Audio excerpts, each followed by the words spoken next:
पंढरीची पहिली वारी कोणी केली? होय, वारकरी डोळा पाहे पंढरी. आपल्याला माहीत आहे का पंढरपूरची पहिली वारी कोणी केली?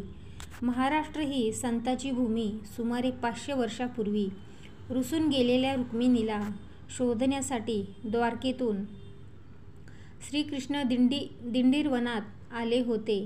त्यावेळी श्रीकृष्णांना भक्त पुंडलिकाची आठवण आली. ते पुंडलिक भेटण्यासाठी त्यांच्या आश्रमात आले. त्यावेळी भक्त पुंडलिक हे पाठमोरे बसलेले होते. ते आपल्या आईचे चरण धुत होते. भगवंताचे ते तेज दाही दिशांत पसरले होते. भक्त पुंडलिकाकडे मागे वळून पाहिले तर साक्षात भगवान श्रीकृष्ण त्यांच्या दारी उभे होते. श्रीकृष्णाने पुंडलिकाला हाक मारली व म्हणाले, सख्या पुंडलिका, मी तुला भेटावयास आलो आहे. तेव्हा पुंडलिकाने एका हाताने वीट फेकली व भगवंतांना सांगितले, आपण या विटेवर उभे राहा. आई वडिलांची सेवा झाली की मी तुमच्या जवळ येतो. असे म्हणून पुन्हा ते आई वडिलांची पाय चेपू लागले. भगवंत पुंडलिकाच्या मातापित्यांच्या सेवा करण्याने खूप प्रसन्न झाले आणि ते म्हणाले, तुला हवे ते वर माग. तेव्हा पुंडलिक म्हणाले, अज्ञान रहित मूर्ख पापी लोकांना देखील आपले दर्शन व्हावे. भगवंता, माझी हीच इच्छा आहे. अशा प्रकारे भक्त पुंडलिकाने आपल्या श्रेष्ठ भक्तीने आणि साधनेने भगवंतांना आपल्याकडे आकर्षित केले. इतकेच नाही तर भगवंतांना आपल्या पंढरपुरी मध्ये थांबवून घेतले. तुकाराम महाराज म्हणतात, तुका म्हणे चोर धरला, पुंडलिके चला जाऊ. कौतुके पाहावया भगवंताचं रूप इतकं सुंदर आहे की ते बघण्यासाठी ब्रह्मदेव, दक्ष प्रजापिता, गंधर्व, अप्सरा असे 33 कोटी देवता भगवंताच्या दर्शनासाठी पंढरपूर क्षेत्रामध्ये आले आणि पंढरपूरमध्ये सगळीकडे गर्दीच गर्दी झाली. शिवजींना देखील आपल्या भगवंताची सुंदर रूप बघण्याचा मोह आवरला नाही. कैलास पर्वतावरून नंदीवर बसून गणपती बाप्पा आणि पार्वती देवी सोबत शिवजी पंढरपूर धामाकडे आले. म्हणून खऱ्या अर्थाने जर बघितलं तर शिवजी हे पंढरपूरचे पहिले आणि खरे वारकरी आहेत. त्यांनी केलेली पहिली वारी जी कैलास पर्वतावरून पंढरपूरला आली, त्या दिंडीमध्ये गणपती बाप्पा आणि पार्वती देवी देखील होत्या.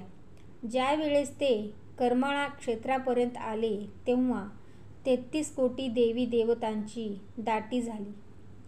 तिथपर्यंत जाणवायला लागली. त्यामुळे पार्वती देवी म्हणाल्या की मी इथेच थांबून घेते. त्यामुळे आजही श्री कमला भवानी मंदिर मध्ये आपल्याला दर्शन होतं पार्वती देवीचं. त्यानंतर शिवजी आणि गणपती बाप्पा पुढे निघाले. पुढे गेल्यानंतर ते महाद्वारापर्यंत गेले. महाद्वाराच्या अलीकडे त्या ठिकाणी इतकी गर्दी होती की त्या ठिकाणी पुढे जाण्यासाठी वाट नव्हती. तेव्हा नंदी म्हणाले, महादेव, इथे तर फार गर्दी आहे. पंढरपूर क्षेत्रामध्ये सर्व देवी देवतांना आलेले आहेत. त्यावेळेस शेजारीच उभ्या असलेल्या हनुमानजीकडे शिवजीनं लक्ष गेलं. तेव्हा हनुमानजींना शिवजींनी प्रार्थना केली, हा जो माझा नंदी आहे त्याला तुम्ही तुमच्याकडे राहू द्या. मी भगवंतांना भेटण्यासाठी जात आहे. तेव्हा नंदीला शिवजींनी हनुमानाकडे सुपूर्त केले. हे एकमेव मंदिर असं आहे की ज्या मंदिरामध्ये हनुमानजींच्या समोर नंदी आहेत. मग गणपती बाप्पा आणि शिवजी भगवंताच्या दर्शनासाठी पुढे निघाले. तेथे देवी देवतांची खूपच गर्दी झालेली होती. त्या गर्दीतून वाट काढत शिवजी भगवंताचे दर्शन घेण्यासाठी पुढे पुढे निघाले.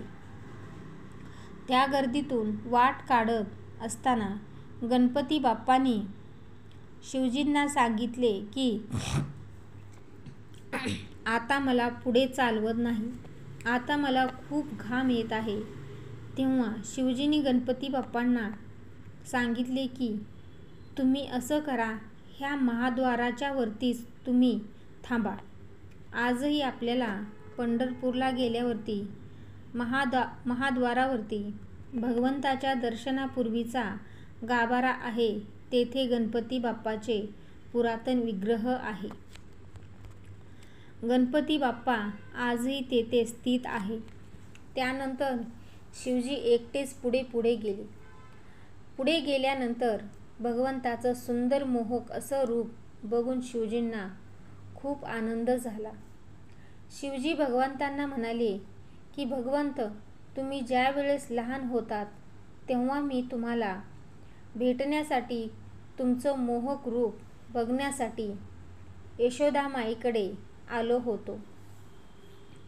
आज परत इथे येण्याची तुम्ही मला परवानगी दिली आणि आज मला पुन्हा तुमचं दर्शन झाले. या भावनेने शिवजी फार आनंदित झाले. त्यावेळेस भगवंतांना खूप आनंद झाला.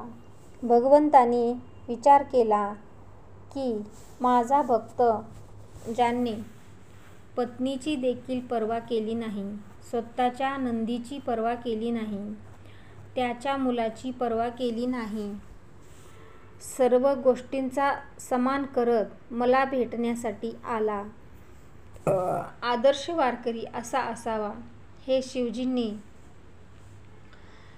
दाखवून दिले.